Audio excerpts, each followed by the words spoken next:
saya, dan ini adalah juga materi Kadin.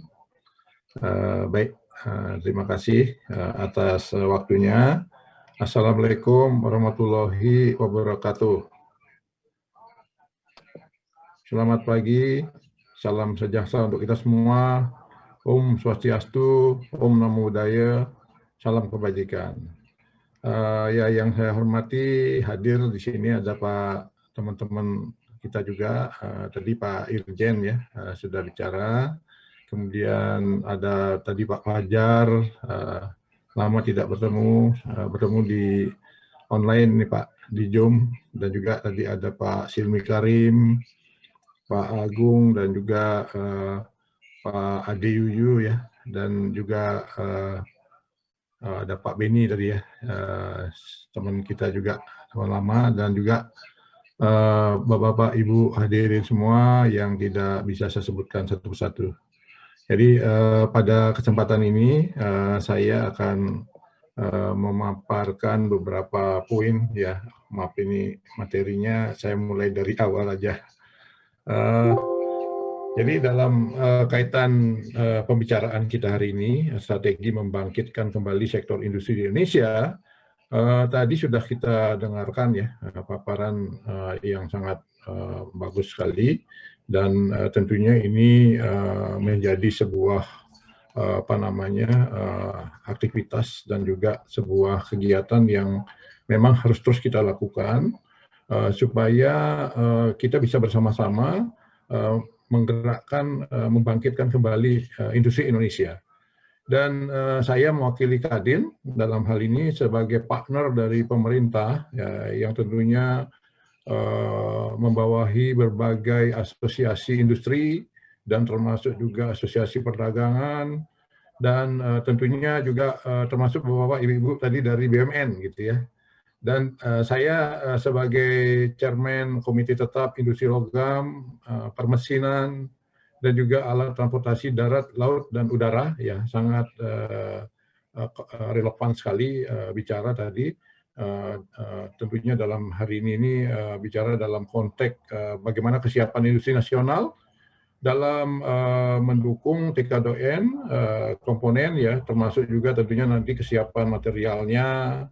Karena kita nanti juga perlu menyiapkan industri hulu ya, lebih ke hulu lagi, dan juga dalam rangka mempercepat pemulihan ekonomi. Dan tentunya saya di sini akan bicara lebih secara luas bagaimana TKDN ini sangat penting sekali bagi Indonesia. Karena seperti yang kita ketahui ya, ya saatnya lah ini membuat beberapa kegiatan substitusi impor gitu ya, dan juga membangun produk-produk itu supaya kita bisa bela produk-produk dalam negeri, dan juga kita buat produksi produk-produk dalam negeri, dan juga pada akhirnya kita beli dan kita pakai produk-produk dalam negeri. Nah, dalam kesempatan ini nanti saya akan berbicara 4 poin Pak. Satu ya terkait nanti dengan ini introduksi bagaimana perkembangan Undang-Undang Cipta Kerja, dan juga terkait dengan investasi di 2020 yang lalu, dan juga nanti ada kondisi TKDN itu sendiri, dan juga pembangunan industri berkelanjutan dalam mendukung TKDN dan pemulihan ekonomi, dan juga termasuk nanti kesiapan investasi, kesiapan industri, dan dukungan kebijakan dari kementerian terkait. Tadi ada Kementerian Perindustrian dan juga kementerian dan lembaga lainnya. Nah, pertama-tama berbicara belakangan ini terkait dengan pandemi COVID yang melanda kita, dan juga krisis ekonomi, dan juga krisis industri ya, yang kita ketahui sangat turun ya tahun lalu, hampir 50%, kemudian tahun ini harus bangkit lagi bisa 80% atau juga lebih, atau malah kalau bisa mencapai 100%, dan juga tahun depan kita harapkan demikian. Nah, kalau kita lihat perkembangan dari belakangan ini dengan adanya pengesahan Undang-Undang Cipta Kerja itu, kita melihat bahwa investasi di tahun 2020 itu bisa melebihi target. Dan tentunya Maaf, saya tidak suaranya.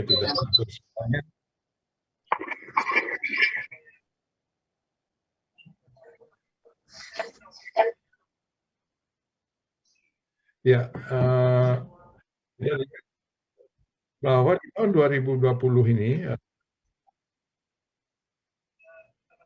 perkembangan investasi yang ada di target yang ditentukan ya.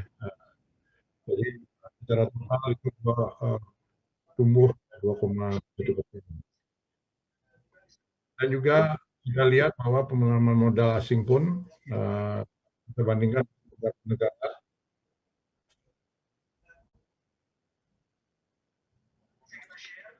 ini juga menggambarkan bahwa dibandingkan dengan Vietnam yang tumbuh sangat tinggi, kita juga tumbuh ya, dan tentunya ini kita perlu nanti perbaiki bagaimana efektivitas dari investasi ini supaya kita bisa mendorong sektor-sektor produktif yang berorientasi ekspor dan juga mendorong hilirisasi dan juga meningkatkan nilai tambah dan termasuk menumbuhkan perekonomian. Dan di selain itu kita juga mendorong tetap bagaimana optimalisasi industrialisasi ini bisa digerakkan melalui investasi ya dengan adanya transfer teknologi melalui tadi bersama-sama dengan investasi asing yang masuk gitu ya, termasuk juga menghilangkan hambatan-hambatan regulasi dan juga membangun infrastruktur yang bisa mendukung termasuk nanti adanya R&D atau research dan inovasi, dan termasuk bagaimana kita melihat dari segi kebijakan. Apakah itu nanti ada fiskal, insentif fiskal, yang tentunya kita sudah ketahui semua. Ada pemberian fasilitas tax holiday, ya, kemudian ada investment allowance, dan juga termasuk deduction tax bagi badan usaha yang menyelenggarakan pendidikan vokasi maupun terkait dengan kegiatan riset dan development. Nah, ini yang kita lihat lebih detail lagi bagaimana kondisi TKDN dalam negeri. Tentunya ini sangat penting bagi kita karena kondisi ini akan kita bisa lihat beberapa hal yang tentunya harus kita gerakkan ke depan ya. Pertama, memang pentingnya TKDN untuk mendorong industri lokal bergerak dan memiliki daya saing dan bertumbuh.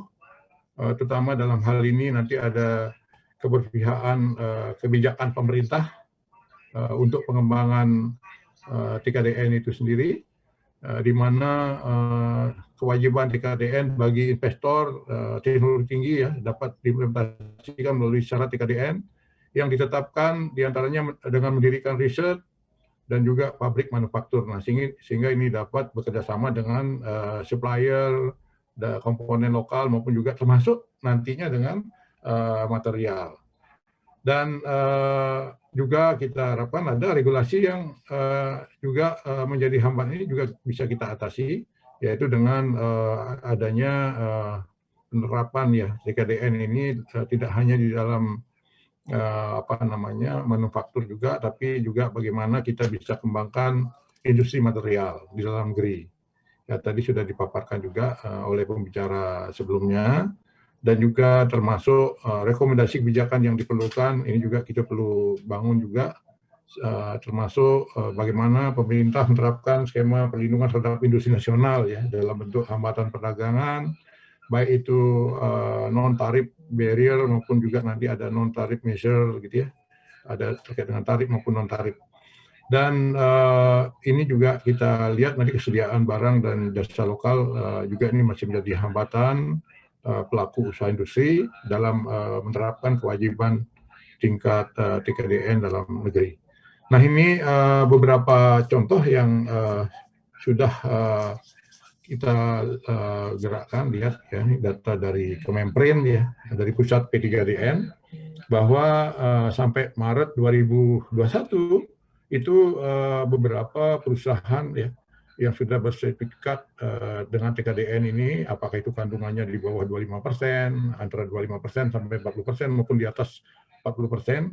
Nah, ini menunjukkan beberapa bidang usaha ya, kelompok barang dari bahan penunjang pertanian, mesin dan peralatan pertanian, termasuk juga peralatan kelistrikan, sampai sarana pertahanan dan barang-barang lainnya.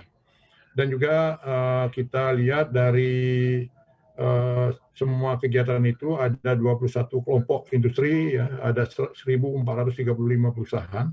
Ini juga yang sudah mampu memenuhi TKDN. Jadi dari tadi bahan penunjang pertanian, termasuk mesin dan peralatan pabrik, ya, ada peralatan elektronika, kelistrikan, ya, alat transportasi, dan juga termasuk tadi ada sarana pertahanan dan jasa engineering lainnya. Nah, ini yang menjadi peta kita sekarang, dan tentunya untuk bisa menggerakkan ke depan, ya kita membutuhkan nanti secara terintegrasi bagaimana mendukung peningkatan TKDN komponen dalam negeri ini yang tentunya bersumber pertama dari investasi, ya. Kita harus melihat dari sumber investasinya, kemudian peningkatan investasinya, dan sampai nanti penciptaan lapangan kerja. Dan juga kita siapkan juga pembangunan industri nasional yang berkelanjutan, ya tentunya sudah terpola di dalam ada RIPIN, ada KIN, ya, dan termasuk industri prioritas ditambah lagi, ya, tadinya dari 5 sekarang menjadi 7, ya. Itu juga menjadi sebuah kegiatan yang harus kita elaborate lebih dalam lagi, bagaimana bisa kita tingkatkan TKDN ini. Dan tentunya di dalam kegiatan Undang-Undang Cipta Kerja yang sudah disahkan tahun lalu, itu mendorong pertumbuhan investasi industri dengan juga memberikan daya tarik investasi berupa kemudahan, insentif berusaha dalam rangka penciptaan lapangan kerja. Nah, ini dengan melalui beberapa hal, ya, secara substansi kita lihat ada peningkatan ekosistem investasi, perizinan berusaha, gitu, dan juga dukungan terhadap IKM, UKM, dan juga termasuk riset dan inovasi dan lain-lainnya. Dan dalam hal ini juga Kadin sangat mendorong, ya, investasi dan penciptaan lapangan kerja ini melalui target yang sudah kita setting, termasuk juga beberapa kegiatan lainnya. Jadi beberapa poin sebagai contoh juga dalam pengembangan kendaraan bermotor listrik, ya. Ini yang tentunya erat kaitannya dengan industri alat transportasi, ya. Ini sampai untuk roda 2, roda 3, termasuk roda 4, sampai 2024 itu harus mencapai 40%, kemudian 60% 2025, dan seterusnya. Ini juga diatur.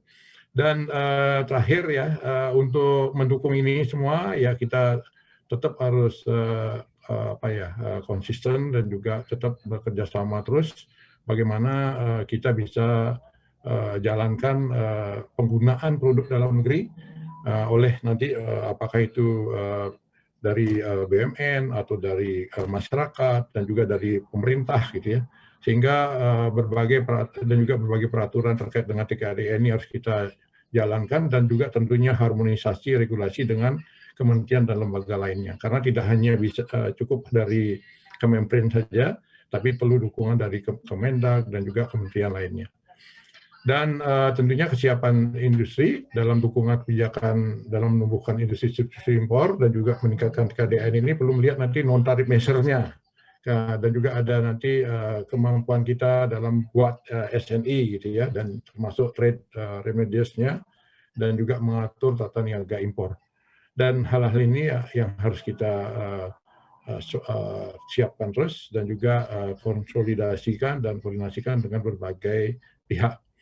Dan akhirnya ya sangat penting, ya, peran pemerintah juga dalam hal ini, dan juga tentunya bersama-sama kita para pelaku untuk menjalankan dan juga terus-menerus, ya, apalagi sudah dari Kemenprin sudah ada programnya tadi sampaikan Pak Irjen.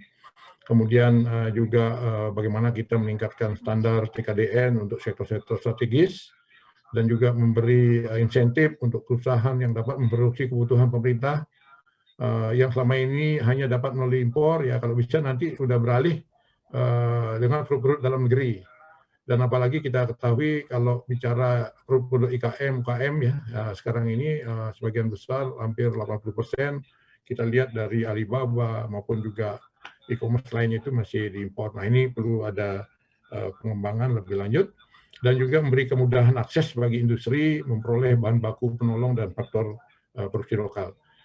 Saya melihat ini semua yang harus kita jalankan, semoga nanti kita bisa terus konsisten berkolaborasi dengan para pelaku industri, Kadin, dan juga nanti asosiasi menggerakkan peningkatan TKDN ini. Terima kasih, demikian. Wassalamualaikum warahmatullahi wabarakatuh.